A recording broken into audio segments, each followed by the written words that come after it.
వీరేశలింగం పంతులు గారి గురించి చాలా అద్భుతంగా చెప్పారు మీరు.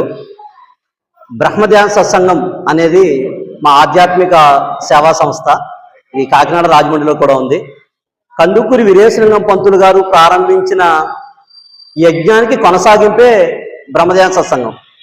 దీని గురించి ఒకసారి మీరు యూట్యూబ్లో కూడా చూద్దరు. కానీ మనది BDS విశ్వగురు అని మన ఛానల్ ఉంది. కందుకూరి వీరేశలింగం, రఘుపతి వెంకటరత్న నాయుడు గారు, అలానే స్వామి వివేకానంద, రాజా రామ్మోహన్ రాయ్, వీళ్ళు మూమెంట్ బ్రహ్మ సమాజం ఈ మూమెంట్ని మళ్ళీ ముందుకు తీసుకెళ్లాలనే ఉద్దేశంతో మనం ఈ బ్రహ్మధ్యాన సత్సంగం అనేది స్టార్ట్ అయింది. ఇది సింపుల్గా ఏం చెప్తుంది అంటే ఉన్నంతలో దానం, ఉన్నంత వరకు ధ్యానం, రెండే రెండు ముక్కలు మా సందేశం.